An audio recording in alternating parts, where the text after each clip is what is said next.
What is going on? Hello, hello, hello, chat. How are you doing tonight? Hello, and welcome to episode 2 of Across the Board. I'm your host, MJ, and on tonight's episode, we'll be discussing latest news from Photo Finish Live, stable update, and tool out there called Racer's Edge, which I'm sure a lot of you are familiar with. Hoping to provide maybe some few extra things for you to think about if and when you use the site. If you do, if you missed last week's episode of Across the Board, do not worry. I've got a link for you right here. I'm also live right now on YouTube if you prefer that. By all means, check me out there. Throw a subscribe my way. Before we get started tonight, no information here is financial advice of any kind. The goal of the show is to educate and entertain. Web3 games are subject to change at any moment's notice. So please, if you decide to spend your hard-earned money, plan accordingly. And please do so within your means. Want to give a shout out tonight to Scuba Steve. How you doing? Good evening to you as well. Hope you're having a great night. So we're going to get started. We're going to dive right in. A lot to talk about tonight. So first thing we're going to start off with is a new segment. Last week we kind of did an overview. From here on out, we're going to be a little more segment focused. So the first one is going to be called Around the Track. And this is where I will cover major news from Photo Finish. A lot of these news stories, articles, recaps can be found from the Photo Finish Live website. If you click on the news section, you'll see the exact same articles. I'll be sharing some links tonight. We'll be talking a little more deeply on some of these things, but in case you didn't have a chance to read all of those, I got a recap for you right here and right now. So, first bit of news that was talked about in the past week, the inaugural season is actually called Season 2. Why is it called Season 2? Well, horses are 2 years old. What a fun fact that is. Season 1 has been extended. It is now ending at 10 a.m. Eastern Time on May 29th, 2023. And the Derby payouts will be coming somewhere between 10:30 and 11 a.m. Eastern Time as well. Season 3 will run from May 29th to June 26th. The breeding window will be from June 19th through the 25th. So why these changes? Why the extension? Well, the season started 4 days late, and there were some dev days in there as well. So the team decided they wanted to extend things out. In addition to that, there will be 1 million Derby airdrop coming your way if you have entered any races. That will be based off of race entry. And they're doing that as a way to help stimulate the economy. So pretty excited about that. What up, Farad? Farad, is that a new name? Thank you, Kosho. Appreciate that a lot. BD Henders in the house. What's up? Claimers are getting real. 10K and 15K. Go get your new horse or put yours in to win. Very, very exciting. We'll be doing talking about claimers in a future episode. But yes, very, very exciting. Nice. Got to open a new account, Farad. You're one of the first watchers of myself on Twitch. I'm so happy to have you here. Miss you, man. Hope you're doing well. Hope you're doing very well. All right. So yeah, that was kind of the inaugural Season 2 update, extending it out a week. Airdrop is coming based off of race entry. Next bit of news was Ian Cummings, third-time CEO and founder, was interviewed by Press Row Podcast. Don't have a chance to listen yet personally, but if you're newer and maybe don't know the story behind third-time Photo Finish, it definitely sounds like a good one to check out. He talks about everything from his time at EA, where he was involved with Madden, to founding Third Time, experience with the Kentucky Derby, and Churchill Downs this year. If you're interested in giving that a link, go to the official news site or page from this article, and at the bottom, you'll see links to Spotify, Apple, and I think just a general podcast link. So super, super excited. Lucky, welcome back, my friend. Good to see you. Siberia, been a minute. Long time no stream. Exactly. Happy you made it in tonight. Dole's in chat. Dole's, what is good? Yeah, we got some OGs in here tonight and some new people. I am absolutely loving this. This is incredible. All right, so next bit of news that we have tonight. This was probably my favorite news article that dropped in the past week. Things I wish I knew before playing Photo Finish Live. So this was a community sourced article, a ton of different tips from different people I'm going to go through, I'm going to briefly summarize each one. We're not going to read it word for word. And then I'm going to kind of give my thoughts at the end. But you're going to notice, hopefully, as I'm talking through these, a lot of similar themes throughout. All right, so first one was any horse can win in the right conditions. That was from the Commish, aka Solonaut Stables, and basically stressed the importance of fun in learning your horse's preference and really dialing it in. And that's part of like what made Photo Finish exciting. I remember racing in the beta, and I'm sure things have changed tremendously since then in terms of the underlying algorithm. But, you know, entering in on paper thinking, man, I don't have a chance, and actually doing well. Maybe I'm not winning, but I did better than I expected. And I just remember that being so exciting and so fun to watch. I didn't feel like I was totally doomed from the start. Next bit of advice came about from Peeb, YS Stables, and SoCal Stables. Strategic breeding and stud selection. So not financial advice, just repeating what was on the site. But what they recommended was buying fillies, specifically high boost fillies, and then setting some money aside for studs and then have bloodlines for years to come. So the idea being that, you know, you get to keep the babies from the fillies, and then you have all their offspring. And, you know, if you load up or stack up on a bunch of fillies, you can then use those to really build out a really cool breeding tree. And again, if you're high boost, you breed with high boost. In theory, you could keep those things going. I don't really know the secret behind breeding, but, you know, matching like would kind of seem to make sense. And one thing I want to add to this is that, you know, it's not necessarily going to be super easy to just go in, pick a horse or pick the same horse or the same types of horse over and over again. I really want to stress the importance here of like getting to know people in the community. You know, who owns the horses that you're interested in? Are they active in Discord? Are they on Twitter? Do they make content? What does that look like? Like, get to know them, and then that'll make asking for those breeds so much easier. And you can even like work together to try and, you know, continue that out from a, I'd say, more personal to more game relationship over time, which would be super exciting. Next one came from GVG, legend in just the NFT space, in my opinion. And his stable is GVG Genetics. And he mentioned having a streamlined planning and identifying your niche within the game. So to quote him, he says, one of my most common mistakes I've seen new stables make is buying a colt and a filly with plans to breed them together. Hey, that's me. That's what I'm doing. Only to later realize that they are not the same archetype or come from the same sire, and thus would result in inbreeding, which are penalized in the game. His advice would be to research the different archetypes, pay attention to the population of each, and commit to one that you think fits your goals. Having a streamlined plan from day one goes a long way in this game. Identify your niche, and go for it. So kind of, you know, hey, I raised my hand. I've only got one colt and one filly, but I very intentionally, like, I bought the best that I could for myself in a colt, A- with like 22.5 boosts. And then I bought the best that I could in a filly that I felt lined both in, you know, track turn, in condition, and in the track type. So got alignment there, and that was also high boost. So my filly, Wabi, it has 24.5 boosts. So, you know, similar preferences, both have a lot of boosts. That was kind of one way that I said, okay, well, if I don't have a big budget to, you know, get a ton of horses, if I can only get two for myself, what is that going to look like? And that was kind of my strategy. We talked about this a little bit last week on how I chose what I did. But yeah, inbreeding, got to be careful for that. Got to watch out for that. Have a plan. Speaking of plans, though, sometimes everything doesn't go to plan. So next tip, always be ready to pivot. This comes from Eddie in Pocono Stables.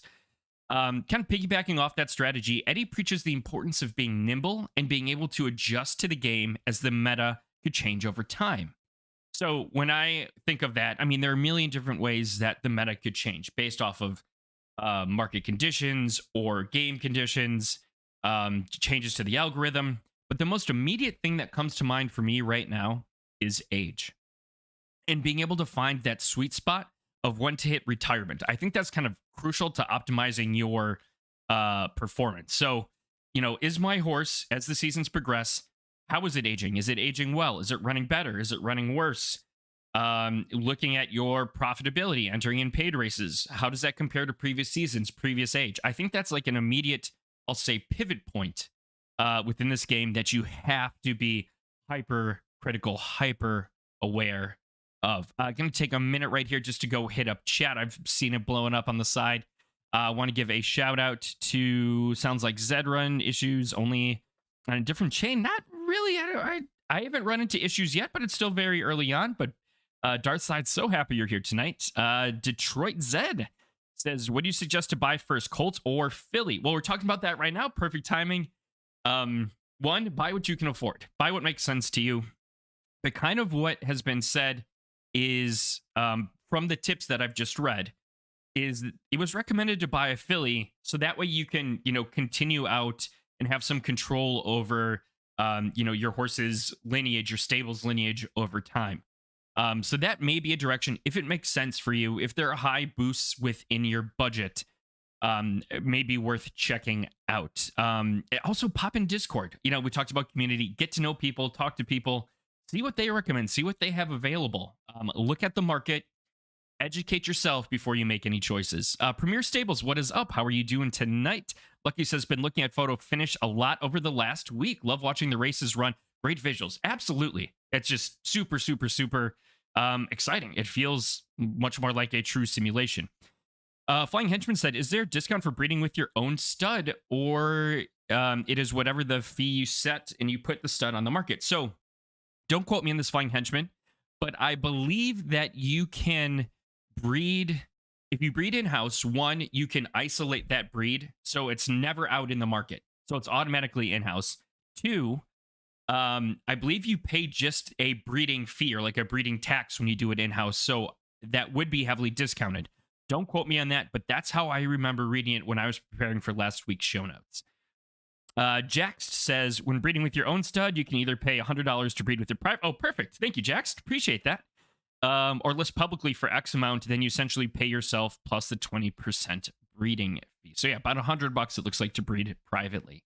So definitely discounted. All right. So we talked about pivot from Pocono.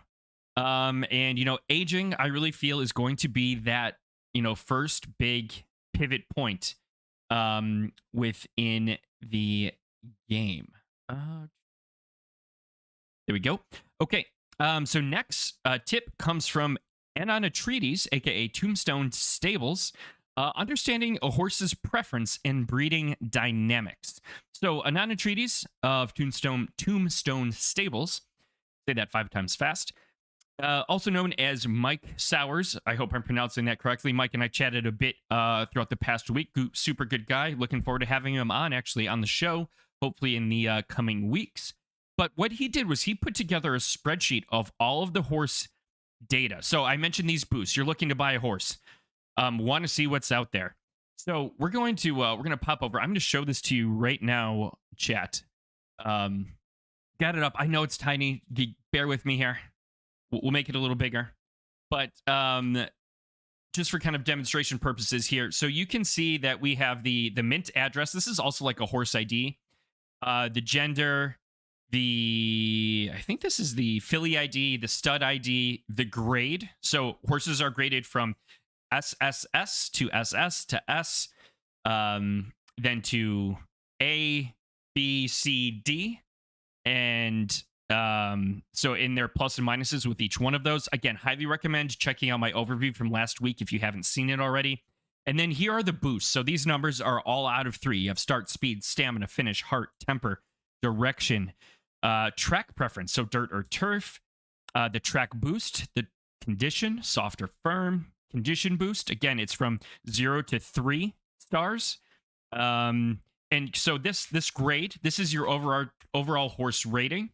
And then these boosts from 0 to 3, these are like layered on top of that grade. So this grade is the average of your horse's total performance. These boosts are little like upticks on it. And keep in mind that not all A minuses or all A horses are the same. I made this analogy last week that I really liked. Like, let's say, for example, if I took a test and I got a 92 on it. That would be considered an A or an A minus. We'll call it an A for the sake of the example. But, Siberia in chat also got an A on the test, but they scored a 96. Very different. Still an A, but different. So that's how I like to think of the overall grades. And then within those there are boosts on top of that. And then here's the sum of the boosts. These are attribute matches. We talked about this briefly last week. Again, check out my overview on YouTube. But, how many similarities? There's a max of 5 exist between the mother and the father. At one point, I believe this could have helped with breeding down the line. Don't quote me on that. Here's the total preferences, stud rank, filly rank. And you can see down here, there's stud, filly, like there are tons of sheets in here. Mike did an absolutely phenomenal job. You can filter by, grades. So chat, what I'm going to do here is I'm going to drop this link in chat in case no one has access to it. Check that out. Excellent poker player. Yeah, I've heard great things about his poker. So definitely worth checking that out, especially if you're new. You want to learn a little more. Here you go. All of the horses will be right there for you.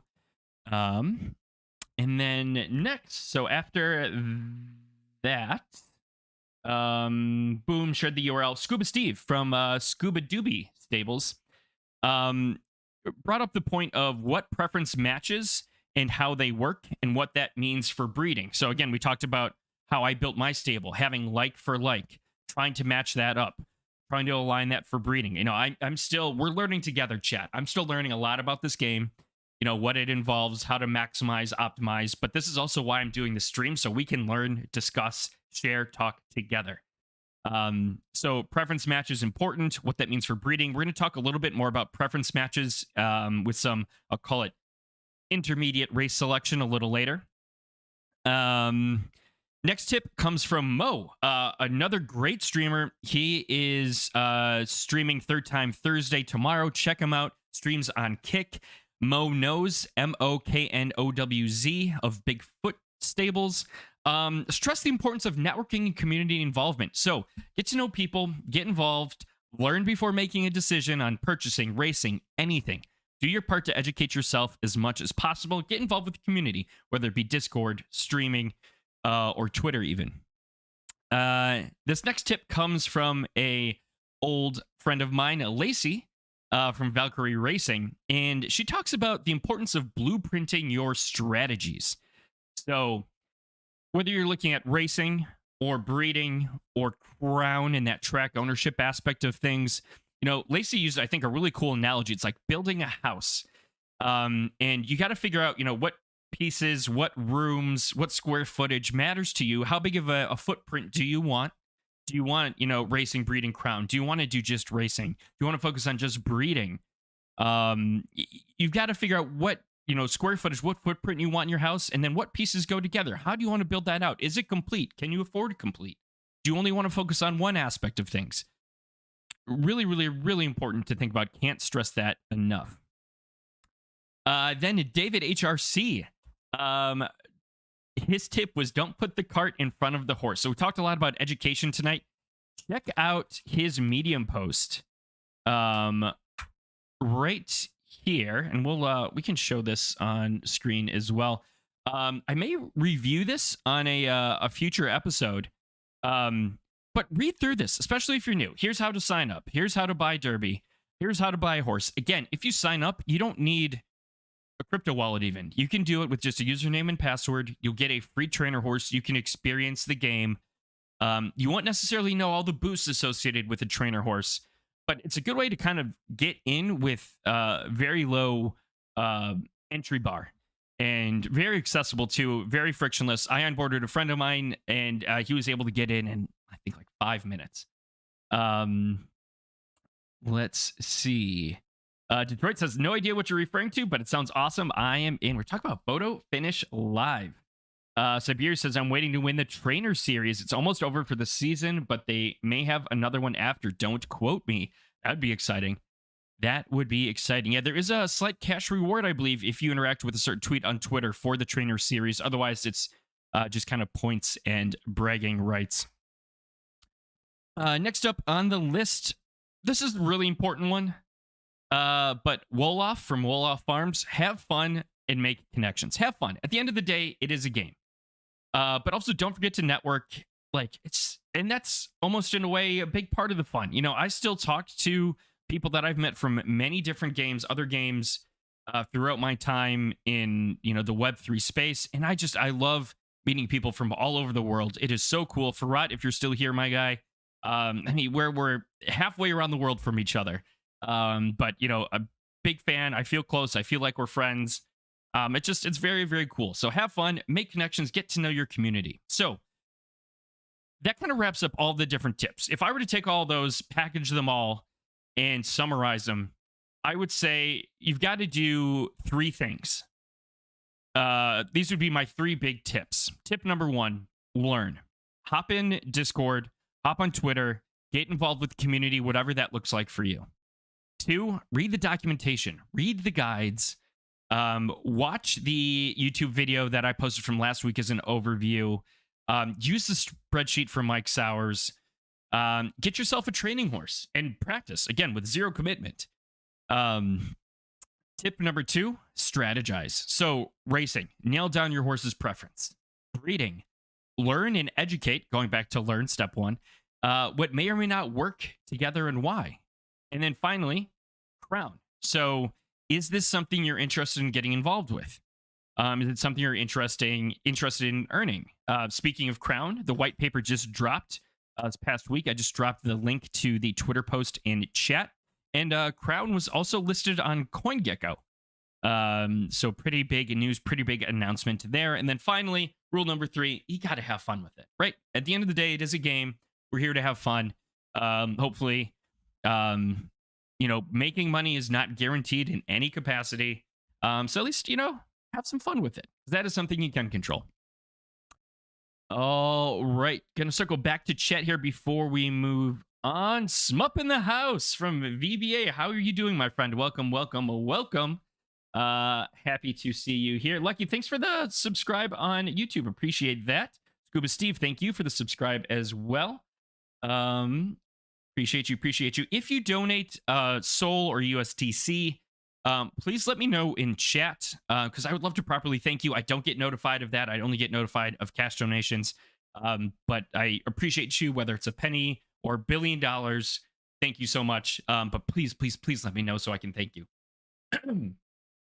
All right, so now we're going to talk a bit about my stable and kind of what's happened over the past week. There we go. All right, so still have the same 3 horses, so no big changes there. Hakanai, Wabi Sabi, and Timmy Trainer. So as I mentioned at the end of last week, I'm going to be very selective with my racing, and because it doesn't make sense to just shove your horse in a million races, and you can't race, more than once in a day. So I want to make sure that race is the right race. That being said, Hawk and I did have a race. It was that night, and Hawk and I ran in an Imperial Maiden. You got some nice horse stats here. It's all integrated in the site, which is super cool. And so right here, you can see the Imperial Maiden. It is a 12 furlong race. Turf soft conditions.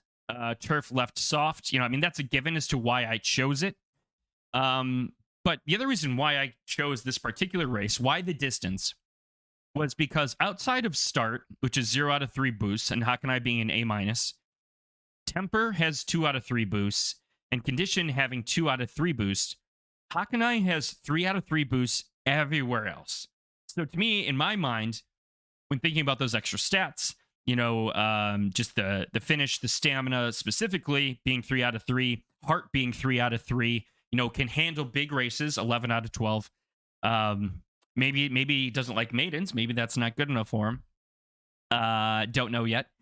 But I figured distance would be pretty solid. So if we look at kind of the races prior, we've got 9 furlong turf left yielding. So that's kind of right on the edge of in my mind, mid to long distance, that 9 furlong. And yielding being that middle preference where there's no real boost. All horses seem to have an equal advantage, which I believe is what it was mentioned in Discord. There were some conversations I've had around that. But Fleet Figure of 72, not bad. 485, like it's okay. But obviously yielding isn't going to be to his preference. So on the 13th, I did same distance, left turf, but now soft, and he got second. So I felt great about that. Slightly better fleet figures. Early, not great. Again, which is kind of to be expected, but mid 2 and late 2. So these fleet figures, this is like an overall rating compared to other horses, I believe at that distance and condition. And it's out of approximately 100. I believe it can be higher than 100. But think of 100 as like good.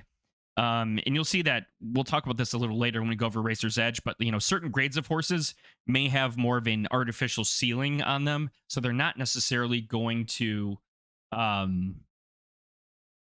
every horse can necessarily reach 100. I don't think. I could be wrong on that. And then these fleet figures are kind of what's the horse's position at each stage of the race. So the early stage, he's in 4th place, middle stage in 2nd, late stage in 2nd. Okay.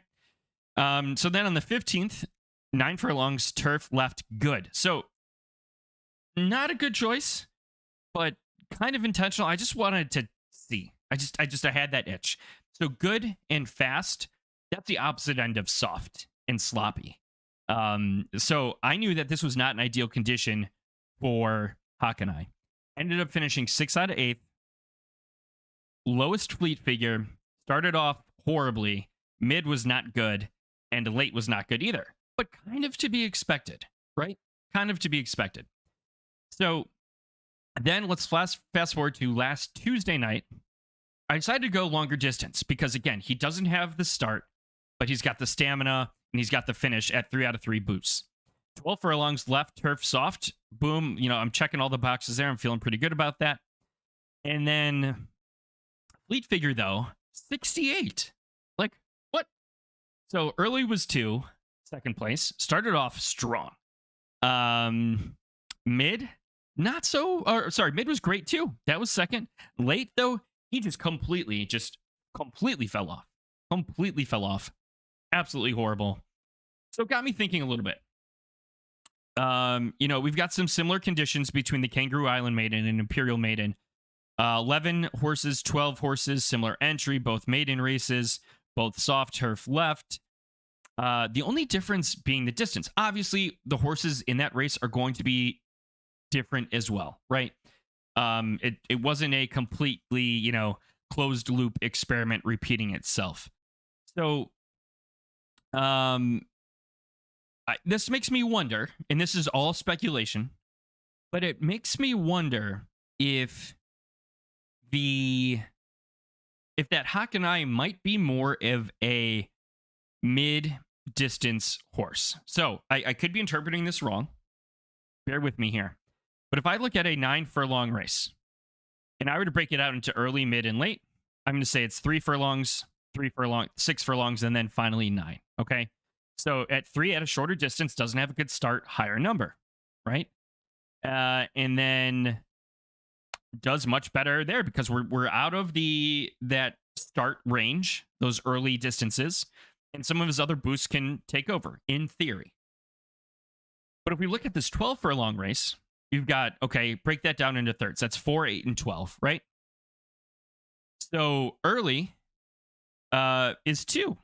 So we're looking at, is 4 is 2nd place, but 4 furlongs, where this is 3 furlongs. So we're going 1 furlong farther, in theory, if I'm doing this right, but in a better spot, which makes sense because his start isn't as strong, and that early portion is longer than this early portion down here.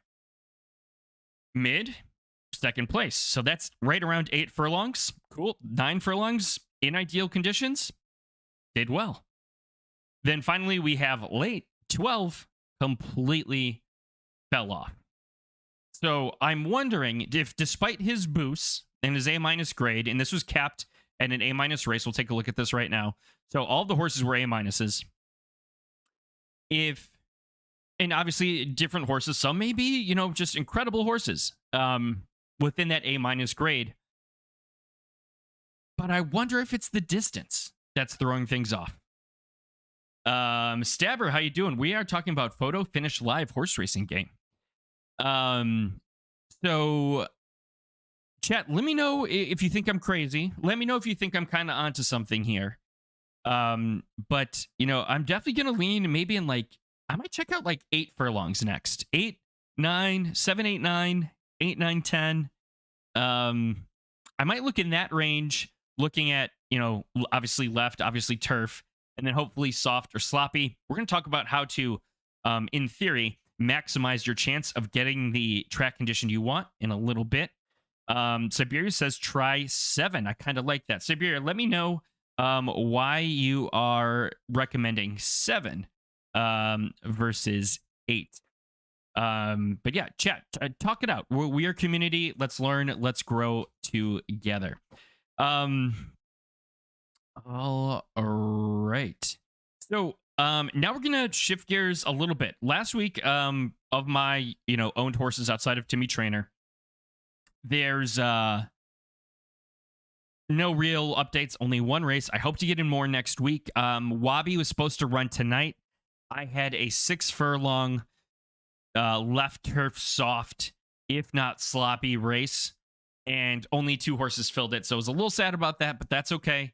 But you know, I'm gonna be selective here, chat. I'm going to be selective here. All right, before we switch on to the next portion of the night, Flying Henchman says, what are the Gen 0 stats for the horse? Okay, so for Hawkeye, so he is a minus, colt, turf, left, soft, total boost 22.5, PFP attribute matches 2, start 0, speed 3, stamina 3, finish 3, heart 3, temper 2, direction 3, track 3, condition 2.5. And then Wabi, very, very similar, but a better starter. I think she's more suited for shorter distances. Great discussion on that last week with the chat, so thank you. And Wabi's stats, she's a filly, B plus, turf, left, soft. Again, I mentioned that match. 24.5 boosts, 3 PFP attribute matches, 2 start, 3 speed, 3 stamina, 3 finish, 2 heart, 3 temper, 3 direction, 2.5 track, and 3 condition. So yes, that is the he's fading late, going longer. Yeah, absolutely, Siberia. I agree. So yeah, Flying Henchman, hope that answered that question for you. So now we're gonna go to our feature of the week. Feature of the week is talking about the website Racer's Edge, and we'll zoom in a little bit. Racer's Edge, before we get started, just want to throw this, if you'd like to throw some tips his way, that is his Soul wallet address. It's mentions right here, not supported in any way by Third Time or PFL Jockey Club. Running Racer's Edge costs hundreds of dollars in server fees and dozens of development hours each month. Any support you can provide is truly appreciated. So if you have the ability to do so, and you use this website, please consider donating. I think that would be greatly appreciated. I am not affiliated with Racer's Edge in any way. I just think it's a valuable tool, and we're going to have a really interesting discussion around it tonight, especially when it comes to like races and race selection. All right, so starting off on the homepage, scroll down, tons of great resources, explainers, ecosystem. I mentioned the guide earlier, but also check this out too. Like, get kind of really take in all of that information. There's a great just wealth of information on the homepage itself. But let's get into the actual stats and numbers that exist on this site. So first we've got the races. So this is kind of the races finished review page. It's an incredibly rich, stat-rich page. You can click into any race. You can get odds, fleet figures, finish times, winning stats, view the race page or full screen. So we'll just click into one. Let's do this Redwood Maiden. So you can see the type, who won it, the grade of the horse that ran it, I believe. Finish time, distance, entrance, the rarity of the horses. And if we click in, you can see how much Derby was associated with this race. You get the win place show. You get the stable. GVG was in here. All the horse grades, the rarity, their preferences, their odds, and then their fleet figures, as well as their finish time, winnings, crown that they may have been gifted or earned, and then their gender and age and total weight, which can change depending on the type of race that you would enter. The next tab that I want to cover under racing is meta, which I think is super fun because this gives you kind of an idea of like the health, not the health, that sounds a little too drastic, but just the state of Photo Finish Live. So you can see race entries per day by grade. And if you mouse over it, you can see this is A, and you see the date there, and then B, and then here's S. So a lot of A races, and then kind of B and S are kind of similar. But you can see right here where 397, that was a pretty good amount of race entries by A. B's looking pretty consistent. And S had a pretty high day today as well. Races per day, you can kind of see and look at that skyrocket. Wow, this was the highest races per day, was on the 24th. I'm not sure what the time zone is on that, so there might be some overlap. It is still the 24th where I am. But yeah, Series 1, 112 races. So huge race day. Race entries, not necessarily the highest, but still up there, like a very solid amount. And then average race entry fee, we peaked a few days ago, down a little bit. So I wonder if this means more maidens run. Maidens usually are much cheaper races to enter. In fact, they are the cheapest race to enter. So definitely very cool to like just understand how things are going within Photo Finish. Are people racing? What grades are racing? How many races per day are there? Congrats to Photo Finish for having, its biggest race day, 112. Well done. Well done. Then we have the fleet figures. So this is kind of fun. I mentioned fleet figures before, and how these are the positions, and then here's the number. Wow, 191 is the top fleet figure by an A- horse, not even an S. Absolutely incredible. Absolutely incredible. Hungary, Lady Brown, Capella, Stirrup Trouble. Wow, absolutely wild. So you can also, what I like is you can filter. A lot of these pages have filters. So if I want to go left, turf, whether I'm looking at, racing, breeding, what horses are out there. And then I can also select by grade. So like, for example, Wabi, I know she's a B+. And boom, I can see right now that overall for left turf, she's currently sitting at 4th. And I believe if we switch that to soft, she would be 2nd. So very, very cool.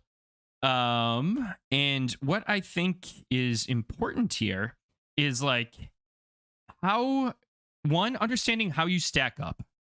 So if you have similar attributes, if you have similar boosts, is there a similar horse out there? Maybe use that spreadsheet for Mike Sowers.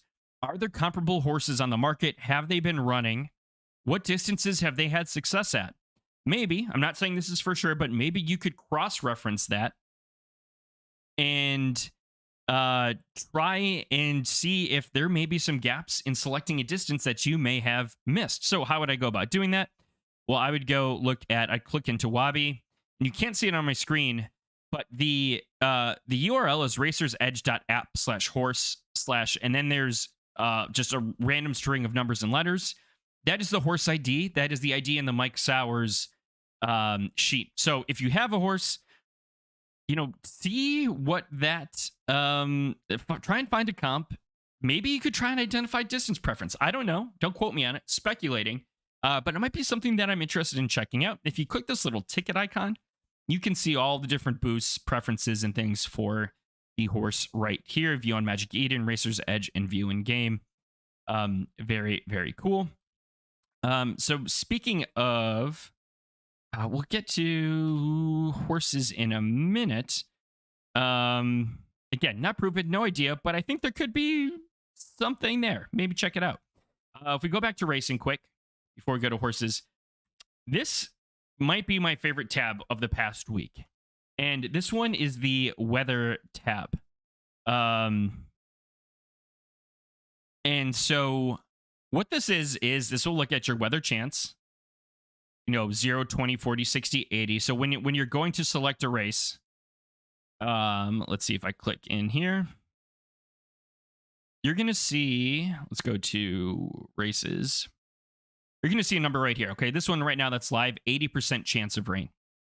So going to Racer's Edge, I see 80% chance of rain. Well, then there's a 31% chance it's going to be sloppy, 59% chance it's going to be soft, 10% chance it's going to be yielding. It will not be good or fast at all.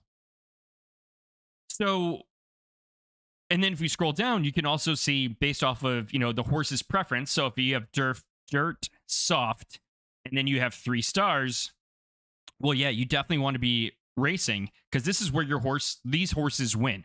They win in sloppy, then they win in soft. They don't do great in yielding, good, or fast. So this is why I think, knowing this information and like constantly checking the screen as it adopts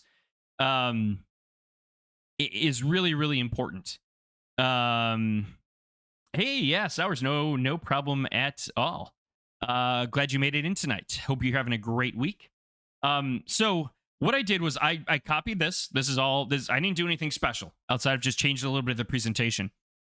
But what we have here is I took Wabi and Hakanai because they're both, turf soft, 2.5 to 3 stars, and looked at the percentage of times where they would finish first.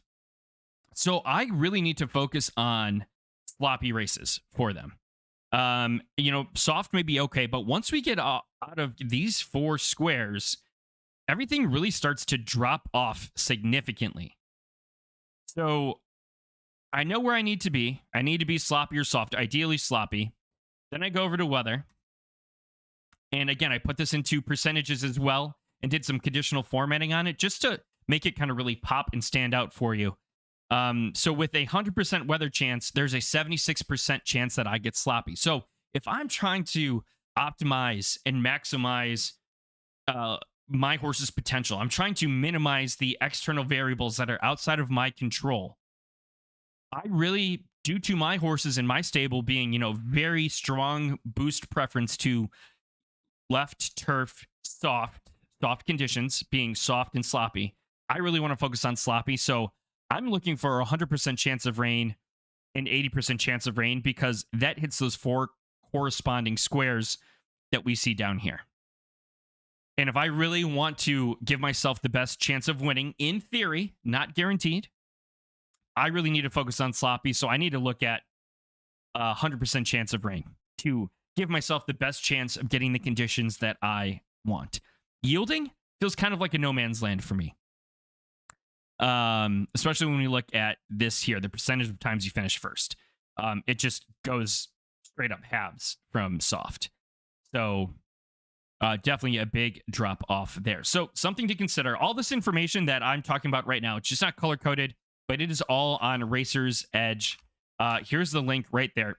Check that out and think about your horse, if you have one, its boosts, and how you'd go about optimizing that to give yourself the best chance. Again, nothing is guaranteed, not financial advice, but if you are paying money to do this, why not try and give yourself the best chance at succeeding? And it's only a 76% chance if I go enter in at 100% weather that I'm going to get sloppy. But hey, I'd rather have 76 than 31. And, that's why I didn't have a bunch of races over this past week because I was trying to be super, super, super selective for my horses. Wabi, I'm looking for short, left turf, sloppy. For Hakanai, I'm looking at like mid-long, left turf, sloppy. So trying to get that 100% chance of rain. All right, let's go over now to the horses tab. I think this is really cool too. There's a lot to unpack here. So on the horses tab, database of all horses in game that are currently racing, you can see there's a filter here. You can apply, again, a bunch of different filters, minimum starts, etc., etc. But if let's look at Wabi. And you see Gen 0, she's a filly, B+, better than average OP at grade distances. Chat, I'm not sure what OP was. I didn't have a chance to look that up for my show notes. If you do know, please let me know. And top 10 average speed, at great distances. So again, I think she's only really run at 9. She might have run at 1 or 2 others. Let's check quick. Let's look at my girl Wabi. 9. Oh, and a 7. Okay, so yeah, and a 7. And overpowered, I've always wondered myself. Yeah, we should try and figure that out. But anyways, 9 furlongs looking good, at least better than 7. You can see again her kind of track preferences, winnings, fees, profit, crown gift, ROI, starts, 1 second place, no wins, excuse me, 1 top 3 finish, and she's 2 years old with 0 injuries. I think injuries will be important as the game evolves and goes on. Like identifying injury-prone horses, definitely something I think that could be very useful. So let's click into Wabi. Again, we talked about the ticket. If you want to see her underlying boosts, just click on that little ticket icon. Total races, record, winnings, profit, no babies. So here we go. The speed per furlong at distance on pref. So 9, she ran 2 races on 9. The grade average is 12.63. And she ran at 12.568. Okay, so not horrible. Pretty close on there. She's got a 2nd and some 5ths. And fleet figures by condition and distance. 69. Can I get some nices in chat for that turf soft? If we look at late, it's gonna adjust that for us. Not there. Mid. Early. This might still be under development, but we got the averages. We got the averages, chat. And yeah, so you can get idea of like some horse performance here. Then if we go over to leaderboards, you can see the winningest stables, how much they've won. $1,500 to Lawless Legend, Walter White, 1,500. Ajax, Mundo, Oahu, 1,300. And we see Walter White here. Oh, sorry, this is the horse from Breaking Bad. So Wolof killing it right here. 2 horses right here. Doing very well. Most profitable horse, most profitable per race with 20 plus races. You can change this, show 5, 10, 25, 50. Most race, so 20. Ready, set, Brooklyn. Injuries, none. No injuries yet because we're all age 2. I believe age 2 and age 3 you are protected. At least age 2 you are. Most races uninjured, 20. That makes sense. Donkey list, this is a little hard. And I think there are a lot of horses with $0 in profit. But RIP to Mo of Mo Knows on Kick. Mo knows. We've got Mo does not know. And then Hammy, Roaring Hammy and Hammy's Mistake. Hopefully we can get you both off of that leaderboard soon. That is not one you would want to be on. Seika says opponent. Oh, that could be.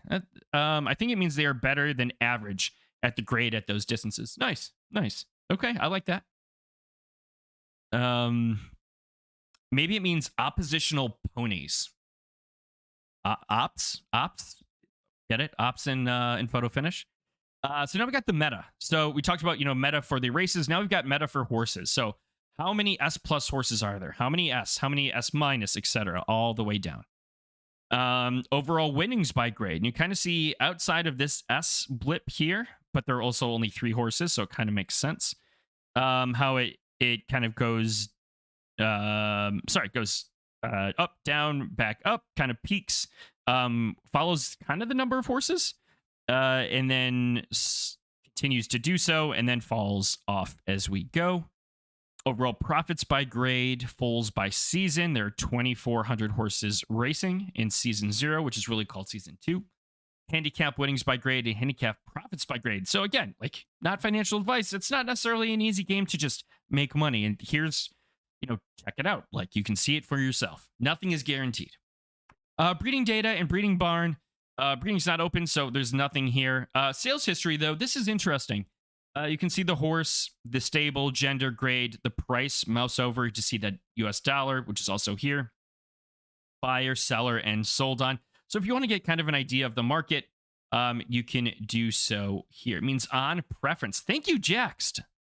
Appreciate that. I like oppositional ponies, but on preference I also like. I think that makes more sense.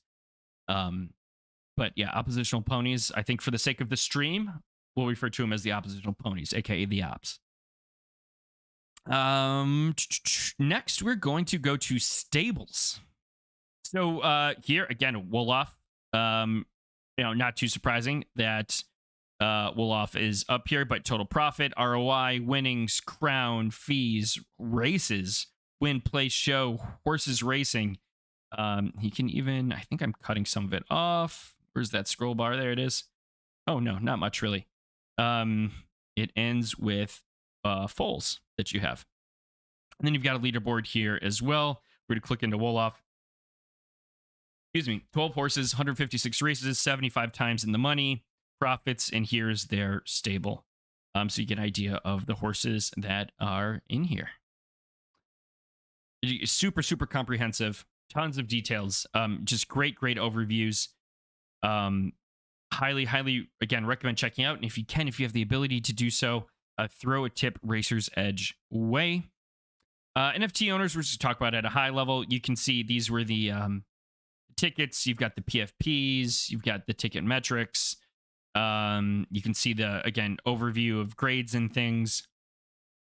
Sales, ticket history, and PFP history. Not going to spend a whole lot of time here. And Crown. I think this is a cool review for buying. You can see the current price. You can sort by price. You can look at the picture, the name, the US dollar per crown. So to be distributed. So again, if you, not financial advice, but if you have the ability to do so, and you decide this is a part of your blueprint, as Lacey put it, that you want to build out, definitely consider, something like this for Crown, if it fits your budget and what that could look like. So you see 0.02, 0.022, 0.023, and so on. I think we can sort by that here. Crown per soul. There we go. So 14 and 905. And then remaining crown left in 26 seasons. This is also featured on the website. You go to Photo Finish Live's site and you just click PFPs. You can get very similar USD to crown, crown to soul, allocation, and remaining. And you can sort as well here. Try and again figure out how that would fit into your strategy if that's a route you decide to go. So, chat. With that being said, are there any questions? Because we are at our final portion of the night, which is kind of Q&A. Hang out. If you're new, if this is your first time tuning into this show, if you have any questions about the overview, I can drop the. Let's see if I still have it. Let's hope I have it in my show notes. I do. If you missed my overview last week, definitely check it out on YouTube. We've got racersedge.app. We'll throw that in chat again as well. But a little bit of a shorter stream tonight. Just want to make sure I didn't miss anything before we get signing off. Chat, let me know if you have any questions. Coming soon in future weeks, I'll be doing some interviews with community members, members of the team even, so look forward to that. But yeah, expect recurring segments around news for the project as well as my stable. Again, we're all going to learn together. We're all going to grow together. And, you will discover along with me week over week. Tonight was kind of a weird night just due to my schedule, but I will be on next week, Tuesday instead of Wednesday at 7 p.m. Central. So same time, just different day. MJ_gaming_network on Twitch, or follow me on Twitter at MJ_gaming or X MJ_gaming X. You can also find me in Discord as MJ Gaming. Chat, I'm not seeing anything pop up here, so I think we are going to go ahead and log for the night. Thank you all for tuning in. I appreciate you. Good luck on the track, and I will see you all next